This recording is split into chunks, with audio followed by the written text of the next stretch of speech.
পশ্চিমবঙ্গের সরকারি কর্মীদের ৩৮,০০০ টাকা সর্বোচ্চ বেতন বৃদ্ধি। কাদের কত টাকা বাড়ছে? নবান্নের বিজ্ঞপ্তি প্রকাশিত হয়েছে ইতিমধ্যেই। এই অনুসারে আমরা আজকে দেখে নেব কাদের বেতন ৩৮,০০০ টাকা পর্যন্ত বৃদ্ধি করেছে পশ্চিমবঙ্গ সরকার। ভিডিওটিকে স্কিপ না করে প্রথম থেকে শেষ পর্যন্ত মনোযোগ সহকারে দেখতে থাকুন। চ্যানেলে প্রথমবার হলে সাবস্ক্রাইব করে পাশের বেল আইকনটিকে বাজিয়ে রাখুন এরকমই গুরুত্বপূর্ণ হেল্পফুল আপডেটগুলো সবার প্রথমে দেখবার জন্য। তো চলুন ভিডিওটিকে শুরু করা যাক। রাজ্য সরকারের পক্ষ থেকে পশ্চিমবঙ্গে চুক্তিভিত্তিক রাজ্য সরকারি কর্মীদের জন্য এক বড়সড় ঘোষণা এসেছে।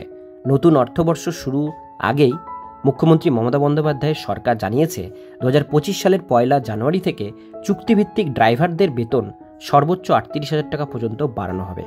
এই সিদ্ধান্তে রাজ্যের হাজার হাজার সরকারি চুক্তিভিত্তিক ড্রাইভারের মধ্যে আনন্দের হাওয়া বইছে।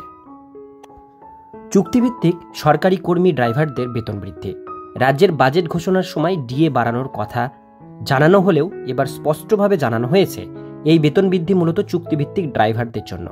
এতদিন পৌরসভা, পর্ষদ বা অন্যান্য সরকারি দপ্তরের নিযুক্তি এই কর্মীরা মাসে মাত্র ১৩,৫০০ টাকা করে বেতন পেতেন। নতুন নিয়ম অনুযায়ী এখন থেকে এই বেতন বাড়িয়ে এক ধাপে ১৬,০০০ টাকা করা হয়েছে। এই নিয়ম শুধুমাত্র পুরনো কর্মীদের জন্যই নয়, নতুন নিযুক্ত ড্রাইভারদের ক্ষেত্রেও প্রযোজ্য হবে। এই পদক্ষেপ অনেকাংশেই স্বস্তি পেয়েছেন রাজ্যের চুক্তিভিত্তিক ড্রাইভাররা, যারা দীর্ঘদিন ধরে কম বেতনে কাজ করে আসছিলেন। কিভাবে ধাপে ধাপে বাড়বে বেতন? নতুন বেতন কাঠামো অনুসারে অভিজ্ঞতার ভিত্তিতে ধাপে ধাপে বেতন বৃদ্ধি পাবে।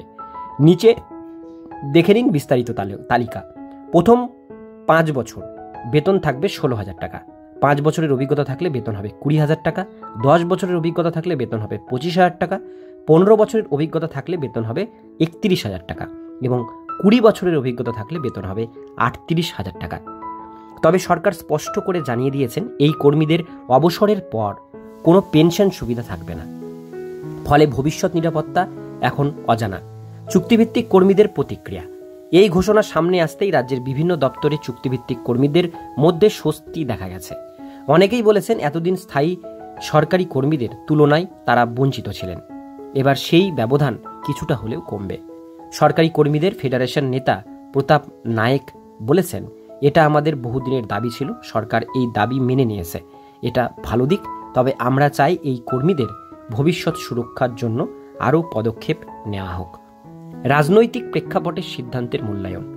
এই সিদ্ধান্তকে ঘিরে রাজনীতিও শুরু হয়ে গেছে। অনেকেই মনে করেছেন ২০২৬ সালের বিধানসভা নির্বাচনকে সামনে রেখে রাজ্য সরকার চুক্তিভিত্তিক কর্মীদের মন জয় করার চেষ্টা করেছে। বিজেপি নেতা দিলীপ ঘোষ কটাক্ষ করে বলেন, সরকার যদি সত্যিই তাদের ভবিষ্যৎ নিয়ে ভাবত তাহলে স্থায়ী চাকরি দিত। এটা শুধু ভোটের আগে চমক। চুক্তিভিত্তিক ড্রাইভারদের স্থায়ীকরণ। যদিও বেতন বাড়ানো হয়েছে, তবে চুক্তিভিত্তিক ড্রাইভারদের ভবিষ্যৎ নিয়ে এখনও প্রশ্ন থেকেই যাচ্ছে। পেনশন বা স্থায়ী চাকরির নিশ্চয়তা না থাকায় অনেকেই ভবিষ্যৎ নিয়ে দুশ্চিন্তা রয়েছেন। তবে এই মুহূর্তে বেতনের পরিমাণ বৃদ্ধি পাওয়ায় তারা কিছুটা হলেও স্বস্তি পেয়েছেন। অনেকেই আশা করেছেন ভবিষ্যতে সরকার আরও সহায়তা করবে এবং স্থায়িত্বের দিকে নজর দেবে।